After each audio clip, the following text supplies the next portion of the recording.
Bienvenido, soy Manuel, y hoy te voy a contar una historia emocionante. Camarera derrama café en un cliente, y su reacción deja a todos en silencio. El despertador sonó a las 5 de la mañana, como cada día desde hacía 3 años. Lucía abrió los ojos en la penumbra de su pequeño dormitorio en Lavapiés, sintiendo el peso familiar del cansancio en cada músculo. 38 años, pero su cuerpo parecía reclamarle 60. Se incorporó despacio, cuidando de no hacer ruido. Al otro lado de la pared delgada, sus hijos dormían, Miguel de 11 años y Sofía de 8, y ese silencio matutino era lo único que tenía para sí misma antes de que el mundo exigiera su rendición completa. En el espejo del baño, su reflejo le devolvió la mirada de siempre. Ojeras profundas, marcas de una almohada barata, cabello castaño que necesitaba un corte que no podía pagar. Se echó agua fría en el rostro, intentando despertar algo más que su cuerpo. Su espíritu llevaba años dormido. La cocina olía a humedad y a los restos de la cena de anoche. Arroz con salchichas, lo mismo que había preparado los últimos 4 días.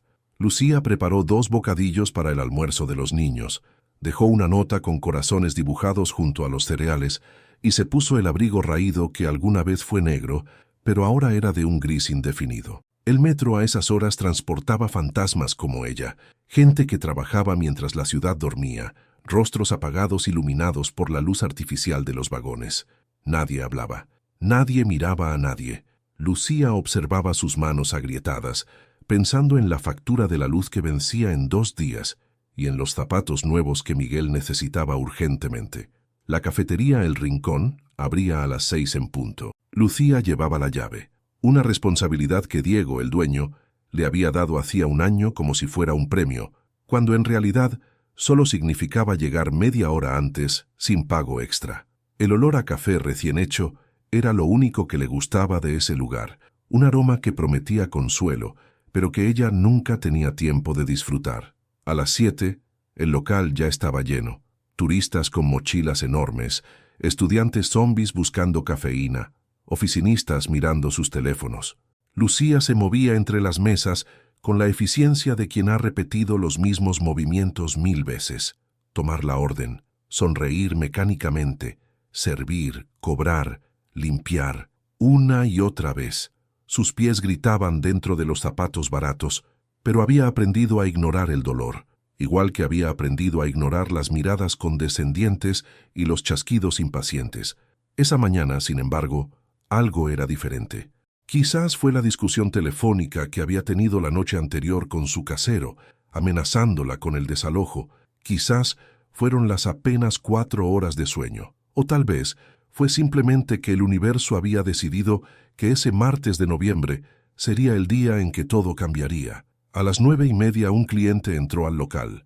Lucía apenas lo registró al principio, solo otro traje caro en una cafetería de barrio. Javier Mendoza pidió un café solo, sin azúcar, y se sentó junto a la ventana con un periódico que ni siquiera abrió. Había algo en su postura, en la forma en que sus dedos tamborileaban sobre la mesa, que hablaba de una impaciencia contenida, de un hombre acostumbrado a que el mundo se moviera a su ritmo. Lucía tomó la orden de la mesa 6, sirvió 2 tostadas en la 3, limpió el desastre que había dejado un niño en la 5. El local rugía con conversaciones superpuestas, el siseo de la máquina de café, el tintineo constante de las tazas. Demasiado ruido, demasiada gente, demasiado de todo. Llevaba la bandeja con 3 cafés cuando sucedió. Un turista se levantó bruscamente de su silla sin mirar, golpeando su brazo. Lucía giró para mantener el equilibrio, pero fue inútil. El tiempo pareció detenerse mientras veía la taza volar en el aire, el líquido oscuro dibujando un arco perfecto antes de estrellarse contra el abrigo impecable del hombre junto a la ventana. El silencio fue instantáneo y absoluto. Todas las conversaciones cesaron. Todas las miradas se volvieron hacia ella. Javier Mendoza se puso de pie lentamente, observando la mancha marrón que se expandía por su abrigo de cachemira italiano. Lucía sintió que el mundo se desmoronaba. El café goteaba del abrigo de Javier como lágrimas oscuras sobre el suelo de baldosas desgastadas. Lucía podía escuchar su propia respiración, agitada y superficial, mientras el silencio del local le presionaba el pecho como una losa de mármol. Las palabras de disculpa se atascaban en su garganta, mezcladas con el pánico y la certeza de que este era el final, de su trabajo, de su capacidad de pagar el alquiler, de todo. Lo siento mucho, lo siento tanto. Las palabras finalmente salieron, quebradas y apenas audibles. Sus manos temblaban mientras buscaba torpemente las servilletas en el bolsillo de su delantal. Yo pagaré la limpieza, puedo, pero no podía. No tenía dinero ni siquiera para comprar detergente decente, mucho menos para pagar la limpieza de un abrigo que probablemente costaba más que 3 meses de su salario. Las lágrimas comenzaron a picar en sus ojos y Lucía parpadeó con furia, negándose a llorar delante de todos esos extraños que la observaban como si fuera un espectáculo de circo. Diego salió de la cocina, su rostro enrojecido anticipando el desastre. Lucía conocía esa expresión, la había visto dirigida a otros empleados antes de despedirlos. Su estómago se retorció. Javier Mendoza seguía inmóvil, mirándola, no con la rabia que ella esperaba, sino con algo que no supo identificar de inmediato. Sus ojos oscuros la estudiaban con una intensidad que la hacía sentir aún más expuesta que el silencio de la cafetería entera. Lucía bajó la mirada, incapaz de sostener ese escrutinio. «Señor, mis más sinceras disculpas», intervino Diego, su voz untosa de falsa deferencia. «Por supuesto, cubriremos todos los gastos de limpieza y... ¿Estás bien?» La pregunta flotó en el aire como algo imposible. Lucía levantó la cabeza confundida. Javier no miraba a Diego, la miraba a ella. «¿Yo?», preguntó Lucía, su voz apenas un susurro. «Parece que tú eres quien más ha sufrido esta mañana», dijo Javier, su tono suave pero firme. Se quitó el abrigo manchado con movimientos tranquilos, como si derramar café sobre ropa de diseñador fuera algo que sucedía todos los días. «¿Te has quemado?». Lucía parpadeó procesando las palabras. Nadie le preguntaba si estaba bien. Nadie nunca le preguntaba eso. «No, yo estoy bien. Su abrigo, lo siento tanto». «Es solo un abrigo», interrumpió Javier colgándolo sobre el respaldo de su silla. Se volvió hacia Diego, cuya expresión oscilaba entre el alivio y la confusión. «Un accidente. Pasa todo el tiempo en lugares concurridos».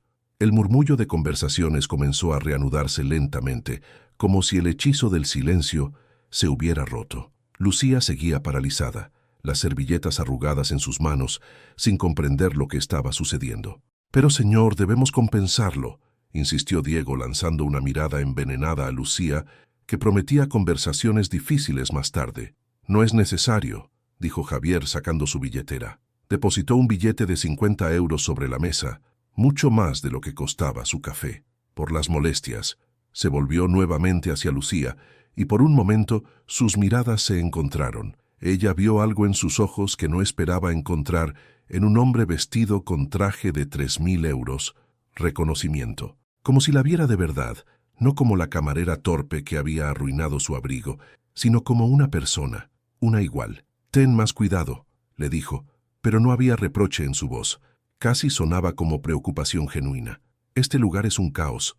Deberían contratar más personal». Y con eso Javier Mendoza salió de la cafetería El Rincón, dejando atrás su abrigo manchado, 50 euros, y a Lucía completamente desconcertada. Diego la agarró del brazo en cuanto la puerta se cerró. «Has tenido suerte, Siseo. Muchísima suerte. Pero la próxima vez que tu torpeza me cueste un cliente, te vas a la calle. ¿Entendido?». Lucía asintió mecánicamente, pero apenas escuchaba. Sus ojos estaban fijos en el billete sobre la mesa, en el abrigo caro abandonado como si no valiera nada. En la pregunta que nadie le había hecho en años, «¿Estás bien?». Esa noche, mientras preparaba la cena con los ingredientes más baratos del supermercado, mientras ayudaba a Miguel con sus deberes de matemáticas y arropaba a Sofía después de leerle un cuento, Lucía no podía dejar de pensar en el hombre del café, en cómo había esperado gritos y había recibido gentileza, en cómo, por primera vez en mucho tiempo, alguien la había mirado como si importara. No sabía que esa mirada era solo el comienzo. Lucía no esperaba volver a verlo. De hecho, había pasado toda la noche convencida de que, a pesar de su aparente amabilidad, el hombre del traje presentaría una queja formal o enviaría la factura de limpieza del abrigo. Así funcionaba el mundo en su experiencia. Los ricos eran amables cuando les convenía y crueles cuando nadie los veía. Pero al día siguiente, a las 9:30 en punto, exactamente la misma hora, Javier Mendoza entró nuevamente a la cafetería El Rincón. Lucía estaba limpiando la mesa 4 cuando escuchó la campanilla de la puerta. Levantó la vista por instinto y se quedó congelada, el trapo húmedo goteando sobre sus zapatos. Él llevaba otro traje impecable, esta vez gris oscuro, y cargaba una bolsa de una boutique cara. Sus ojos recorrieron el local hasta encontrarla, y entonces sonrió, una sonrisa pequeña, casi tímida, que no encajaba con su apariencia de hombre que controlaba imperios. «Buenos días», dijo acercándose a la misma mesa junto a la ventana. «Buenos días», respondió Lucía automáticamente, su voz tensa. ¿Venía por el abrigo? ¿Había cambiado de opinión sobre la compensación? Javier se sentó y señaló la bolsa que había dejado sobre la silla vacía. «Lo olvidé ayer, pero ya lo hice limpiar. Está como nuevo». Lucía parpadeó, confundida. «¿Su abrigo? Pensé que podrías estar preocupada». «No quería que cargaras con eso», dijo él con tanta naturalidad como si estuvieran discutiendo el clima. «Un café solo, por favor, sin azúcar». Lucía asintió mecánicamente y se dirigió a la barra, donde Diego la observaba con los ojos entrecerrados. El dueño había pasado toda la mañana anterior recordándole su estupidez y su incompetencia, solo para terminar guardándose los 50 euros de propina en su propio bolsillo. Ahora parecía desconcertado de que el cliente hubiera regresado. Cuando Lucía sirvió el café, sus manos temblaban ligeramente. Javier lo notó. «No voy a morder», dijo con suavidad, envolviendo sus manos alrededor de la taza. «Y no vas a derramar nada hoy. Estoy seguro». «Espero que no, señor». «Javier, me llamo Javier». Hizo una pausa dando un sorbo a su café. «¿Y tú?» «Lucía», respondió ella sintiéndose extrañamente expuesta. Los clientes no preguntaban su nombre. Ella era simplemente la camarera, intercambiable con cualquier otra persona que sirviera mesas. «Lucía», repitió él como probando el nombre. «¿Cuánto tiempo llevas trabajando aquí?» La pregunta la tomó desprevenida. Miró hacia la barra, donde 3 clientes esperaban ser atendidos, y Diego hacía gestos impacientes con la cabeza. «3 años», dijo rápidamente. «Disculpe, tengo que...» «Por supuesto». Javier asintió, liberándola, pero durante toda la mañana, Lucía sintió su mirada siguiéndola mientras se movía entre las mesas. No era una mirada incómoda o lasciva, sino algo diferente. Observación pura, como si estuviera tratando de resolver un acertijo. Cuando vino a pagar dejó otros 50 euros. «Es demasiado», protestó Lucía automáticamente. «Para compensar el estrés de ayer», dijo Javier poniéndose de pie. Hizo una pausa, como si quisiera decir algo más, pero simplemente asintió y se fue. Al tercer día, Lucía ya no se sorprendió cuando llegó. 9:30, mesa junto a la ventana, café solo, sin azúcar. «¿No tienes una oficina a la que ir?», le preguntó con más atrevimiento del que pretendía. Las palabras salieron antes de que pudiera detenerlas, y se arrepintió inmediatamente. Pero Javier se rió, una risa genuina que iluminó su rostro y lo hizo parecer años más joven. «Tengo varias, pero ninguna sirve un café tan interesante como este lugar». «El café es horrible», dijo Lucía sin pensar, y luego se tapó la boca, horrorizada. Pero Javier volvió a reír. «Lo sé, pero la compañía está mejorando». Durante la semana siguiente, Javier apareció cada mañana, siempre educado, siempre generoso con las propinas que Diego se embolsaba sin vergüenza. Pero algo estaba cambiando. Las conversaciones se volvieron más largas, más personales. Javier le preguntaba sobre su día, y realmente parecía escuchar las respuestas. Le habló de su trabajo, algo sobre tecnología y empresas que Lucía no comprendía del todo, pero sin la arrogancia que ella esperaba de alguien en su posición. Y lentamente, muy lentamente, Lucía comenzó a bajar sus defensas. Solo un poco, lo suficiente para preguntarse por qué este hombre, que claramente pertenecía a un mundo completamente diferente, seguía regresando a una cafetería mediocre de lavapiés, lo suficiente para empezar a esperar cada mañana a las 9:30. La tercera semana de visitas, Javier llegó con una pregunta diferente. «¿Tienes descanso para almorzar?» Lucía estaba limpiando la máquina de café, y casi dejó caer el trapo al escuchar las palabras. Se volvió hacia él, buscando en su rostro algún indicio de segundas intenciones, pero solo encontró curiosidad genuina. «Media hora, a las 2», respondió con cautela. ¿Te gustaría comer conmigo? Hay un restaurante pequeño a 2 calles de aquí, nada elegante, agregó rápidamente, como si hubiera detectado su incomodidad. Solo me gustaría conversar sin interrupciones. Lucía sintió las miradas de otros clientes sobre ella, el peso de Diego observándola desde la barra. Todas las alarmas en su cabeza le gritaban que dijera que no. Nada bueno venía de hombres ricos que invitaban a camareras pobres a almorzar. Lo había visto antes en otras mujeres. Promesas vacías, corazones rotos, situaciones de las que era imposible salir sin heridas. No sé si sea buena idea, dijo finalmente, con honestidad que la sorprendió a ella misma. Javier asintió, sin parecer ofendido. Entiendo, es solo que... Hizo una pausa, eligiendo sus palabras con cuidado. Hace mucho tiempo que no hablo con alguien que sea real. Todos en mi mundo llevan máscaras. Tú no. No puedo permitirme máscaras, respondió Lucía, con más dureza de la que pretendía. Son caras. Algo cruzó el rostro de Javier. Dolor, quizás, o reconocimiento. Se puso de pie, dejando el dinero exacto del café sobre la mesa, sin propina esta vez, como si entendiera que eso era parte del problema. Si cambias de opinión, estaré en la tasca del barrio. A las 2, dijo, y se fue sin presionarla más. Lucía pasó las siguientes 3 horas debatiéndose. Carmen, la otra camarera que trabajaba por las tardes, notó su distracción. ¿Quién es el tipo del traje?, preguntó mientras apilaban platos sucios. Nadie, solo un cliente. Carmen, una mujer de 50 años con 3 divorcios y 0 filtros, soltó una risa áspera. Mija, ningún hombre viene todos los días durante 3 semanas solo por el café, especialmente cuando el café es una mierda. Exactamente por eso no debería ir. O exactamente por eso deberías. Carmen la estudió con ojos que habían visto demasiado.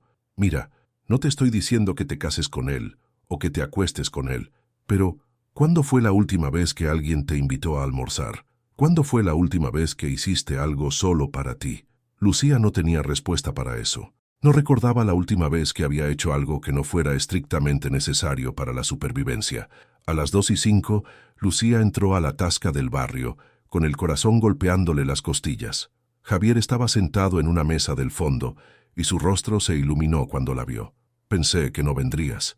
Yo también, admitió Lucía, sentándose con rigidez en la silla frente a él. El restaurante era modesto pero limpio, con manteles a cuadros rojos y blancos, y el olor a tortilla española flotando desde la cocina. Tengo 25 minutos. Entonces no los desperdiciaré. Javier hizo una señal al camarero y pidió para ambos sin consultar el menú, pero luego se detuvo. Está bien. Si no te gusta algo, podemos... Está bien. Lucía lo interrumpió. La verdad era que no había comido en un restaurante en más de 2 años. Cualquier cosa que no hubiera cocinado ella misma sonaba como un lujo. Durante los primeros minutos, comieron en silencio incómodo. Lucía era hiperconsciente de cada movimiento que hacía, de cómo sostenía el tenedor, de las manchas en su uniforme. Pero Javier no parecía notarlo, o si lo hacía no le importaba. ¿Por qué sigues viniendo?, preguntó Lucía finalmente, incapaz de contenerse más. A la cafetería, quiero decir. Es obvio que no perteneces a ese lugar. Javier dejó su tenedor mirándola directamente. Porque cuando derramaste ese café, vi algo en tus ojos que no había visto en años, dijo lentamente. Miedo real, no el tipo de miedo que tiene la gente de mi mundo. Miedo a perder dinero o estatus. Miedo de verdad. Miedo a no poder pagar el alquiler, a no poder alimentar a tus hijos, a que todo se derrumbe. Lucía sintió que el aire abandonaba sus pulmones.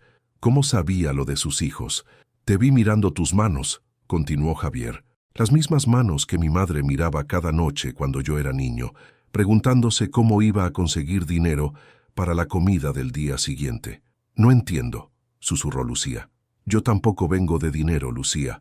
Vengo de un barrio como este, quizás peor, de un piso de 40 metros cuadrados en Sevilla donde éramos 5, de un padre que nos abandonó y una madre que trabajó hasta matarse para mantenernos. Sus ojos se oscurecieron con memorias que claramente todavía dolían. Construí mi empresa desde cero, y en el proceso me olvidé de dónde venía, me olvidé de cómo se siente. Hasta que una camarera torpe te recordó, dijo Lucía, con una sonrisa triste. Hasta que una mujer valiente me hizo sentir humano otra vez. Los almuerzos se convirtieron en un ritual, 2 o 3 veces por semana, siempre en la tasca del barrio, siempre durante los 30 minutos de descanso de Lucía. Javier nunca la presionaba para quedarse más tiempo, nunca sugería lugares más elegantes. Parecía entender instintivamente las fronteras invisibles que ella necesitaba mantener, pero las conversaciones se profundizaban. Javier le contó sobre su madre, Rosa, que había muerto de un infarto cuando él tenía 23 años, justo cuando su primera empresa comenzaba a despegar. Le habló del peso de la culpa, de no haber llegado a tiempo, de haber estado demasiado ocupado construyendo un imperio que ella nunca vio terminado. «Le prometí que nunca más seríamos pobres», dijo una tarde, su voz apenas audible sobre el murmullo del restaurante, y cumplí esa promesa. Pero ella no estaba ahí para verlo. Lucía escuchaba, reconociendo en sus palabras el mismo tipo de dolor que ella cargaba, diferente en forma, pero idéntico en esencia. «Mis hijos me preguntan por qué trabajo tanto», confesó Lucía un día, sorprendiéndose a sí misma con la honestidad. «Miguel, el mayor, ya no me pregunta dónde está su padre. Dejó de preguntar hace 2 años. Sofía todavía espera que vuelva cada Navidad». «¿Y tú?», preguntó Javier suavemente. «¿Tú esperas que vuelva?».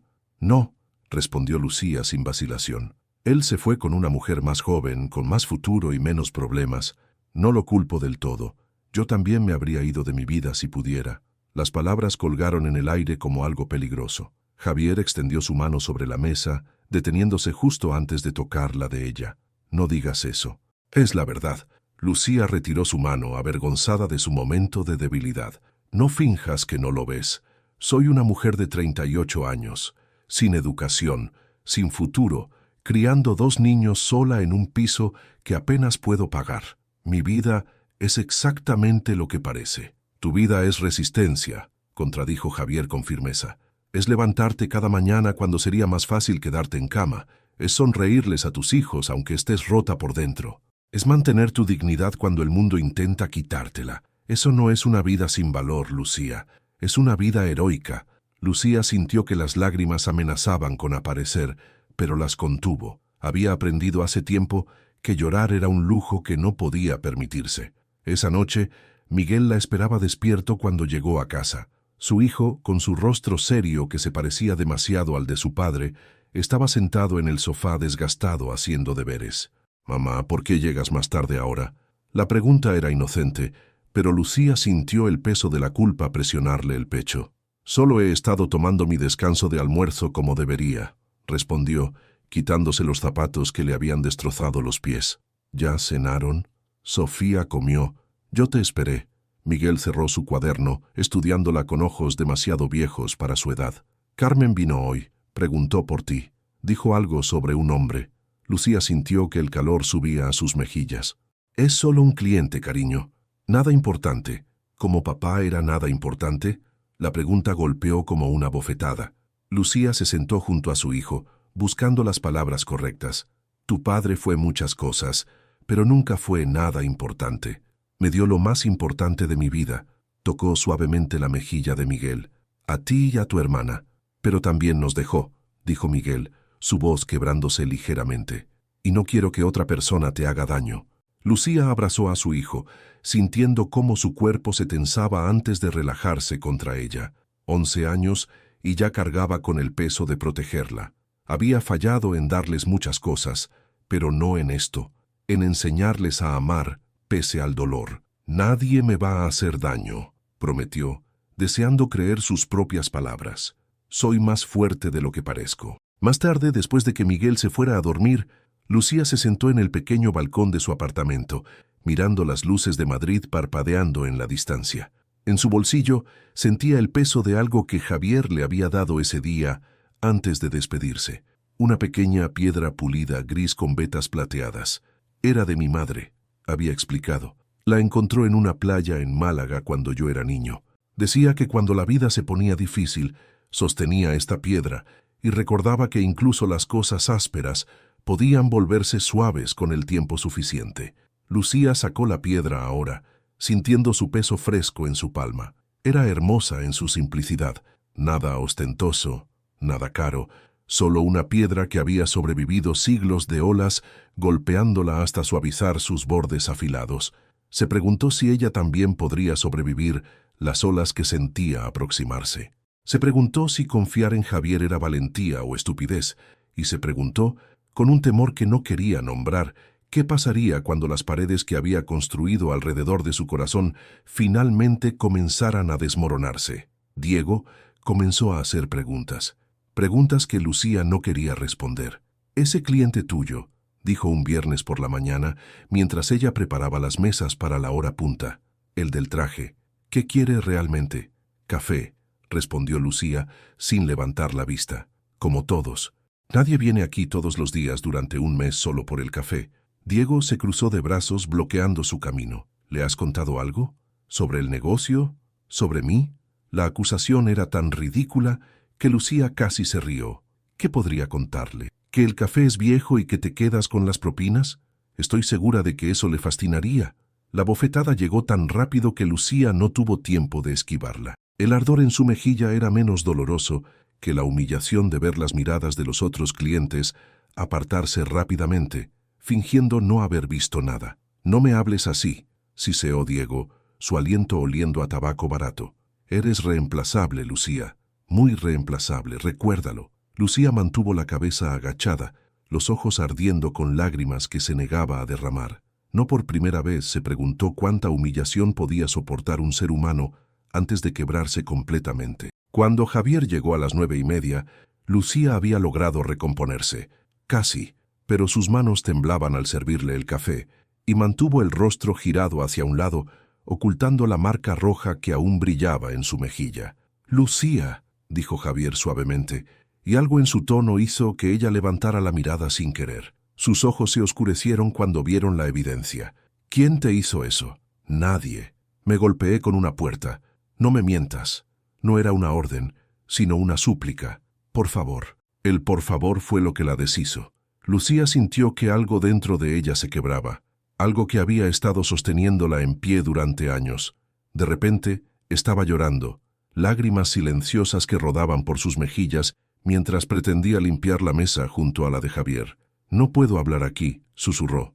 «Está mirando». Javier se puso de pie, dejando dinero sobre la mesa. «Entonces vamos a otro lugar». «No puedo. Estoy trabajando». «Renuncia». Las dos palabras flotaron entre ellos como algo imposible. Lucía negó con la cabeza, limpiándose las lágrimas con el dorso de la mano. «No puedo hacer eso. Tengo hijos. Tengo cuentas». «Y tienes dignidad», dijo Javier, su voz baja pero férrea. «Y ese hombre», señaló discretamente hacia Diego, «acaba de pisotearla. ¿Cuánto tiempo más vas a dejar que lo haga?» «Hasta que encuentre algo mejor», respondió Lucía con honestidad brutal. «Lo cual podría ser nunca. Esta es la realidad, Javier. No todos podemos simplemente levantarnos e irnos». Algo cambió en el rostro de Javier. Una decisión tomándose, un Rubicón cruzándose. «¿Y si pudieras?», preguntó. «¿Y si hubiera algo mejor?» «No hay nada mejor. No para alguien como yo. Déjame ayudarte». Las palabras que Lucía había temido desde el principio finalmente fueron dichas en voz alta. El momento en que la amabilidad se convertía en caridad, en que la conexión se transformaba en transacción. «No», dijo, dando un paso atrás.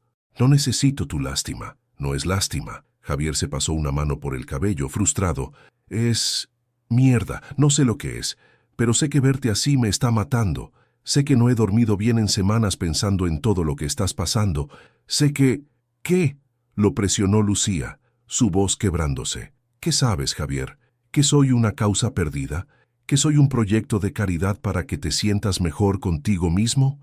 Sé que eres la persona más valiente que he conocido», dijo él con intensidad. «Sé que me haces querer ser mejor. Sé que cuando estoy contigo por primera vez en 10 años, me siento como yo mismo y no como el monstruo en que me convertí». El silencio que siguió fue roto por la voz áspera de Diego desde la barra. «Lucía, o trabajas o te vas. No te pago para que coquetees».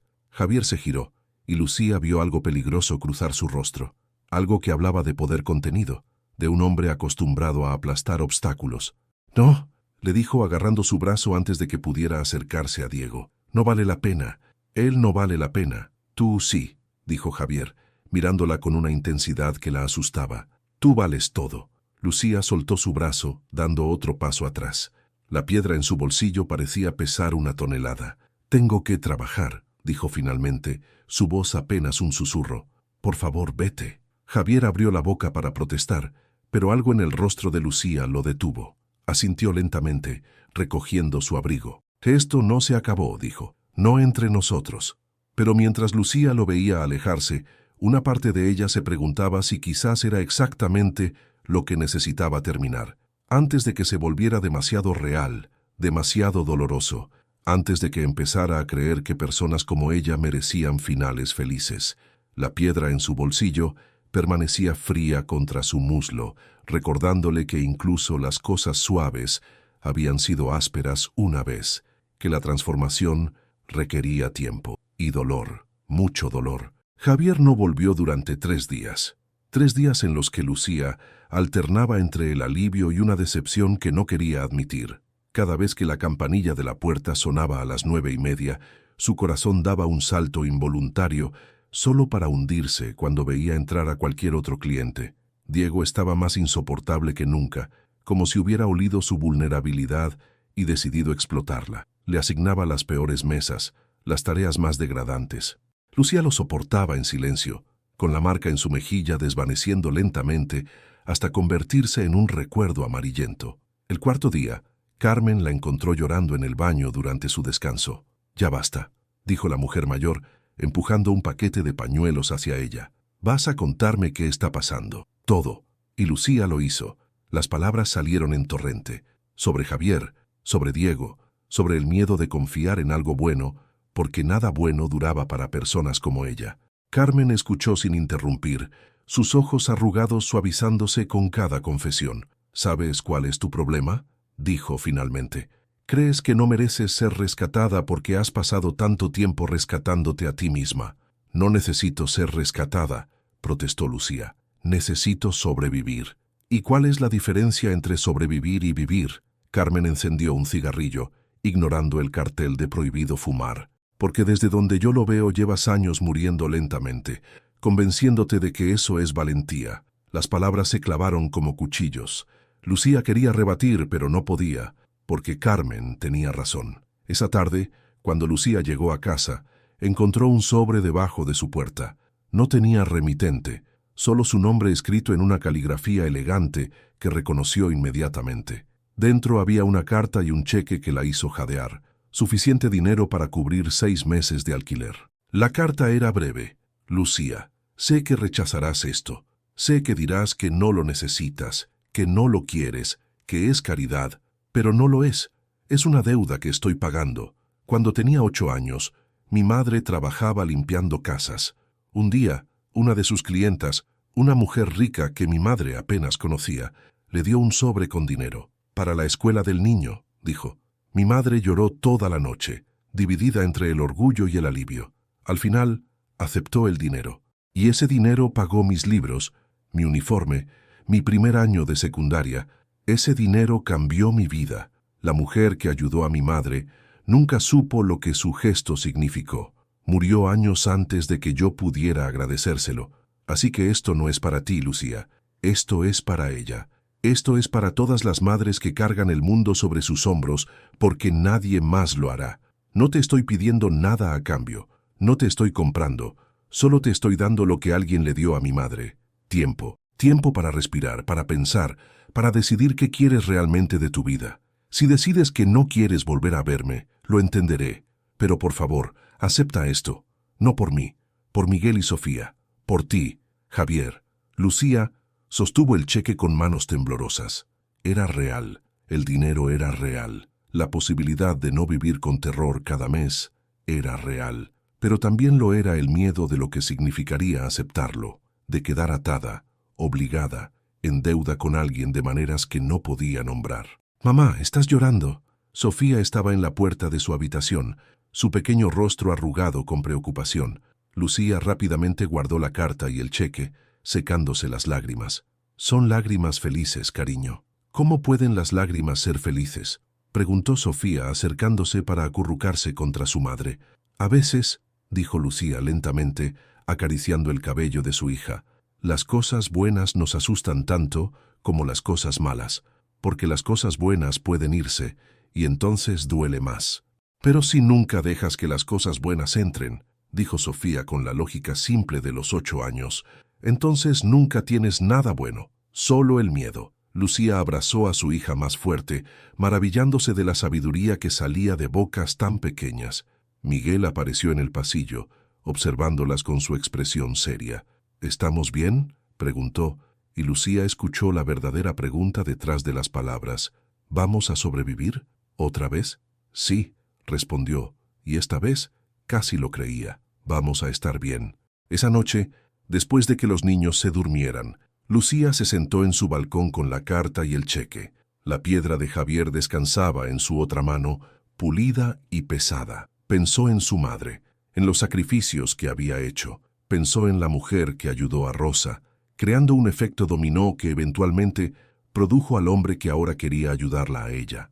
Pensó en Carmen preguntándole cuál era la diferencia entre sobrevivir y vivir. Y se preguntó por primera vez en años si quizás merecía averiguarlo. Al amanecer había tomado una decisión. Lucía encontró a Javier en el último lugar donde esperaba verlo, sentado en los escalones del portal de su edificio a las 7 de la mañana, con ojeras profundas y el mismo traje arrugado del día anterior. ¿Cómo supiste dónde vivo?, preguntó, aunque la pregunta sonó débil incluso a sus propios oídos. El sobre que había recibido hacía 3 días respondía esa pregunta por sí solo. «Lo siento», dijo Javier poniéndose de pie con movimientos cansados. «Sé que esto es inapropiado, pero necesitaba saber que estabas bien. Cuando no depositaste el cheque pensé que lo había rechazado, que te había insultado, que había cruzado una línea que no debí cruzar». Lucía miró hacia las ventanas de su apartamento, donde Miguel y Sofía todavía dormían. No podían verla aquí, hablando con este hombre, no hasta que ella misma supiera qué significaba todo esto. «Camina conmigo», dijo finalmente. Recorrieron las calles de Lavapiés en silencio, el barrio despertándose lentamente a su alrededor, carniceros abriendo sus negocios, panaderos sacando las primeras hornadas del día, el aroma a café mezclándose con el olor del metro, el Madrid real, no el de las postales turísticas. «No lo rechacé», dijo Lucía cuando llegaron a un pequeño parque donde a veces llevaba a sus hijos los domingos. Se sentó en un banco desgastado y Javier se sentó a su lado manteniendo una distancia respetuosa. «Pero tampoco puedo aceptarlo. No así». «¿Qué quieres decir?». Lucía sacó el cheque de su bolso, doblado cuidadosamente, y lo sostuvo entre ambos. «Tu carta me hizo llorar, me hizo pensar, me hizo sentir cosas que no me he permitido sentir en años». Hizo una pausa, eligiendo sus palabras con cuidado. «Pero también me asustó, porque esto», agitó el cheque, «es mucho poder. El poder de salvarme, sí, pero también el poder de destruirme». «Yo nunca...». «Lo sé», interrumpió Lucía suavemente. «Sé que tus intenciones son buenas. Pero Javier, ¿qué pasa después? ¿Qué pasa cuando este dinero se acabe y yo siga siendo la misma mujer sin educación, sin futuro? ¿Qué pasa cuando te aburras de tu proyecto de caridad?». La palabra caridad hizo que Javier se encogiera como si lo hubiera golpeado. «¿No eres un proyecto? ¿Entonces qué soy?», preguntó Lucía girándose para mirarlo directamente. «Porque necesito saberlo. Necesito entender qué es esto entre nosotros antes de aceptar algo que cambiará todo». Javier la miró durante un largo momento, y Lucía vio luchar las emociones en su rostro. Finalmente, habló con una honestidad cruda que la tomó desprevenida. «No lo sé», admitió. «Sé que pienso en ti constantemente. Sé que tu felicidad se ha vuelto más importante para mí que mi propia comodidad. Sé que cuando te veo sufrir, siento como si alguien me estuviera arrancando el corazón del pecho». Hizo una pausa, pasándose una mano por el rostro. «Pero también sé que vengo de un lugar de privilegio que tú no tienes, que cualquier cosa que haga, por bien intencionada que sea, viene cargada de un desequilibrio de poder que no puedo ignorar. Entonces, ¿qué hacemos?», susurró Lucía. «Construimos algo diferente», dijo Javier, su voz ganando certeza. «Algo que no sea sobre rescatar o ser rescatado. Hace 3 días, después de dejar ese sobre, no pude dormir.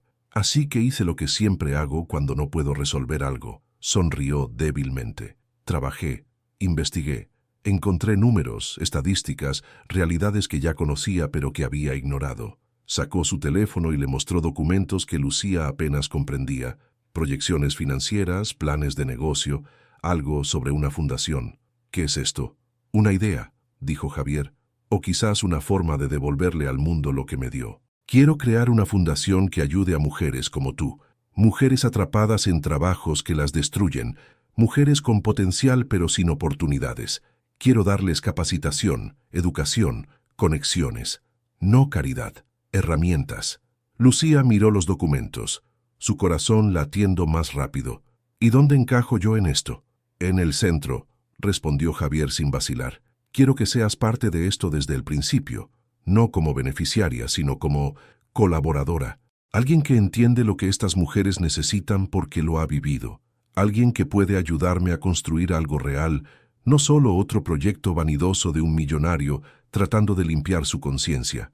No tengo credenciales, no tengo educación. Tienes algo mejor, dijo Javier, y había una intensidad en sus ojos que hizo que Lucía olvidara cómo respirar. Tienes verdad, y eso vale más que cualquier título universitario. Lucía sostuvo el cheque en sus manos, sintiendo su peso simbólico. Pensó en sus hijos, en las lecciones que quería enseñarles, que pedir ayuda no era debilidad, que aceptar bondad no te hacía menos digno, que a veces el acto más valiente era confiar.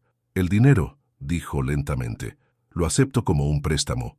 Voy a devolvértelo. Lucía, no, escúchame. Su voz era firme ahora. Si voy a ser tu socia en esto, si voy a ayudarte a construir algo, entonces empezamos como iguales. Y eso significa que esto, levantó el cheque, no es un regalo. Es un préstamo que pagaré cuando pueda. A mi ritmo. Javier la miró y lentamente sonrió, una sonrisa real que iluminó todo su rostro. Trato hecho. Lucía entró a la cafetería El Rincón por última vez un lunes por la mañana, con una carta de renuncia escrita a mano en su bolso y el peso de una decisión irrevocable en su pecho. Había ensayado las palabras toda la noche, pero ahora, enfrentando la realidad de lo que estaba a punto de hacer, sentía que las rodillas le temblaban. Carmen la vio primero, y algo en su rostro le dijo a la mujer mayor todo lo que necesitaba saber. «Hoy es el día», dijo Carmen, no como pregunta, sino como afirmación. «Hoy es el día», confirmó Lucía, su voz más firme de lo que se sentía por dentro. Diego estaba en la barra, revisando facturas con su expresión perpetuamente malhumorada. Lucía se acercó, cada paso sintiéndose como caminar hacia un precipicio. Sacó la carta de su bolso, sus manos apenas temblando. «Necesito hablar contigo». Diego levantó la vista, sus ojos estrechándose cuando vio la carta. «¿Qué es esto?» «Mi renuncia. 2 semanas de aviso, como corresponde». El silencio que siguió fue tan denso que Lucía podía sentirlo presionando contra su piel. Diego tomó la carta, la leyó rápidamente, y luego la arrojó sobre la barra con una risa áspera. «¿Renuncia? ¿Tú?» Su voz estaba cargada de desdén. «¿Y vas a ir a dónde exactamente? ¿Quién va a contratar a una mujer de casi 40 años sin educación, con 2 mocosos que mantener?» Las palabras eran las mismas que Lucía se había repetido a sí misma durante años, pero esta vez, sorprendentemente, no dolieron. Esta vez rebotaron contra algo nuevo que había crecido dentro de ella, algo que se parecía peligrosamente a la esperanza. «A donde vaya es asunto mío», respondió con una calma que no sabía que tenía. «Es por él, ¿verdad?» Diego se inclinó sobre la barra, su rostro retorciéndose con algo feo. «Por el ricachón del traje. ¿Qué te prometió? ¿Un departamento? ¿Dinero? ¿O solo te está usando como todos usan a mujeres como tú?» Lucía sintió el calor subir a sus mejillas, pero mantuvo la mirada firme. «Esto no tiene nada que ver con él. Tiene que ver conmigo, con recordar que merezco ser tratada con dignidad». «¿Dignidad?» Diego escupió la palabra como si fuera veneno. «Te di trabajo cuando nadie más lo haría. Te di oportunidad tras oportunidad pese a tus errores, y así es como me lo agradeces. Me diste un trabajo que apenas paga el salario mínimo», contradijo Lucía, su voz ganando fuerza. «Me robaste las propinas, me golpeaste, me hiciste sentir menos que nada cada día durante 3 años. Así que no, Diego, no te debo gratitud, no te debo nada». La bofetada que Diego intentó darle nunca conectó. Carmen se interpuso, agarrando su muñeca con una fuerza sorprendente para una mujer de su edad. «Tócala otra vez», dijo Carmen con una voz de hielo, «y te juro que llamo a la policía y a la inspección de trabajo.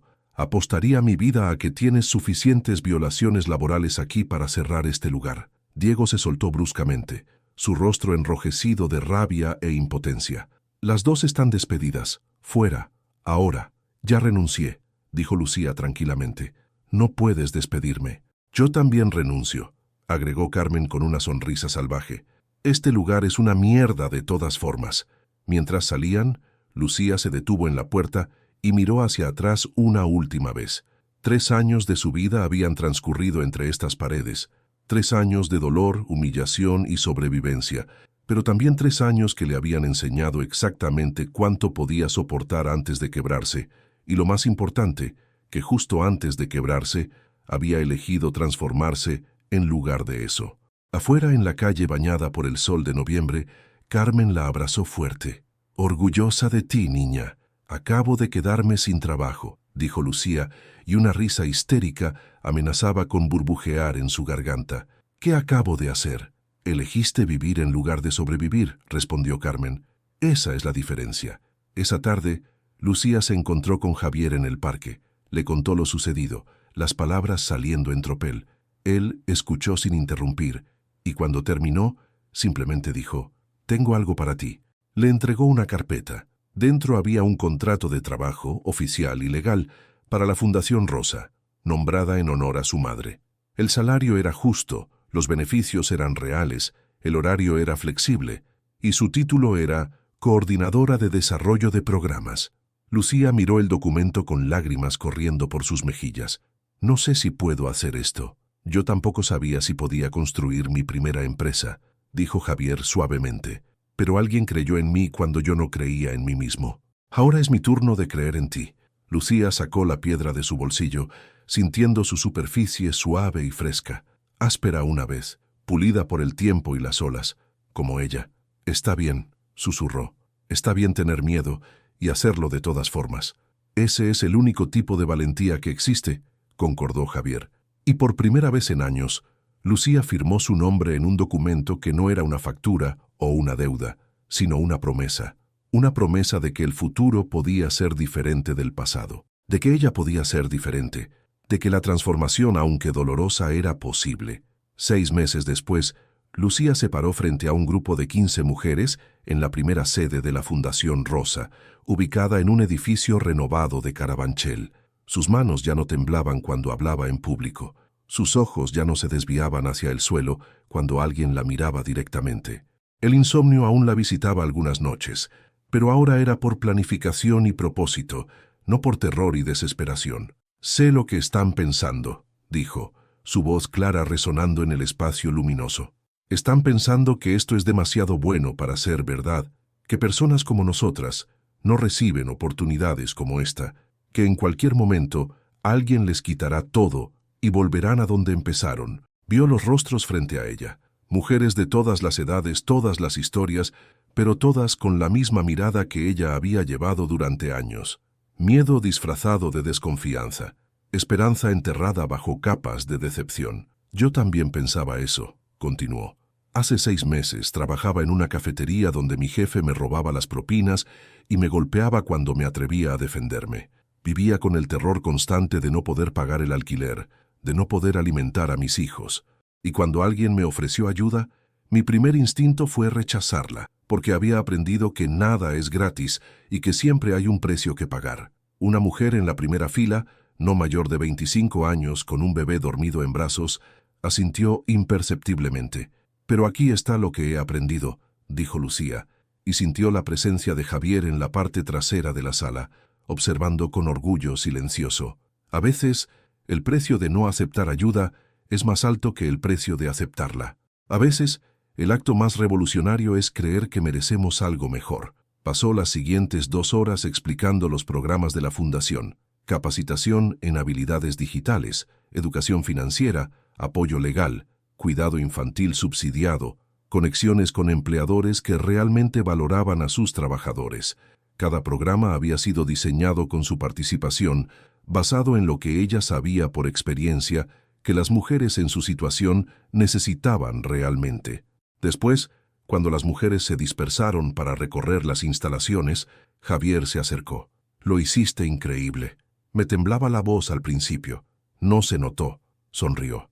«Aunque lo hubiera hecho, habría estado bien. Las cosas importantes siempre dan miedo». Lucía sacó la piedra de su bolsillo.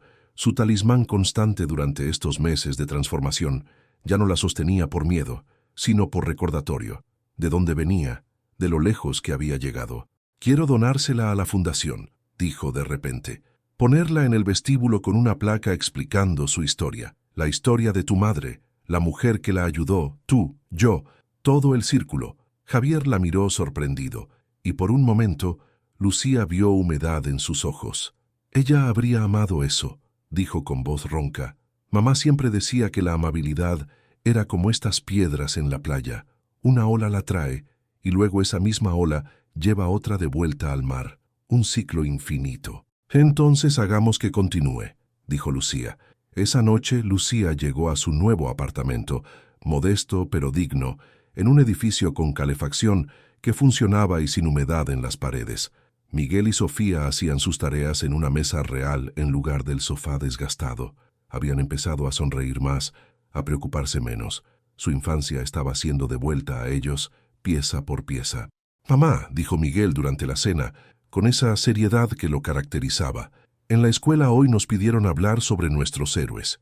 «¿Y de quién hablaste?», preguntó Lucía, sirviéndole más comida. «De ti», respondió simplemente. «Les dije que mi héroe es alguien que nunca se rindió, incluso cuando todo era difícil, alguien que nos enseñó que pedir ayuda no es debilidad y que aceptar bondad no nos hace menos dignos». Lucía sintió que las lágrimas amenazaban, pero esta vez las dejó caer. Lágrimas felices como le había explicado a Sofía meses atrás, lágrimas que lavaban años de dolor y lo reemplazaban con algo frágil pero real: esperanza. «Yo también tengo un héroe», dijo Sofía, no queriendo quedarse atrás. «Tú y el señor Javier, porque él te ayudó y tú ayudas a otras personas, y es como un círculo mágico de ayuda». «No es magia», corrigió Lucía suavemente, abrazando a sus hijos. «Es algo mejor. Es elección. La elección de ser amable cuando el mundo es cruel. La elección de creer en las personas cuando sería más fácil ignorarlas. La elección de transformar el dolor en propósito». Más tarde, parada en el balcón de su nuevo hogar, Lucía pensó en la mujer que había sido hace 6 meses. La mujer que derramó café sobre un extraño y esperó gritos. La mujer que había olvidado que merecía dignidad, respeto, amor. Esa mujer seguía dentro de ella, pero ya no la definía. Las olas del tiempo la habían pulido, suavizado sus bordes más afilados, transformado su dureza en fortaleza. En el vestíbulo de la Fundación Rosa, una pequeña piedra gris con vetas plateadas descansaría pronto en un pedestal de cristal, y debajo una placa diría: de áspero a suave, de roto a completo, de perdido a encontrado. La transformación no es un milagro, es una elección que hacemos cada día. Y Lucía, por primera vez en su vida, eligió creer que su historia apenas comenzaba. Fin. Gracias por acompañarme hasta el final. ¿Te ha gustado la historia? Cuéntame aquí en los comentarios qué te ha parecido y si harías algo diferente. No olvides darle a me gusta y suscribirte al canal para no perderte ninguna historia emocionante.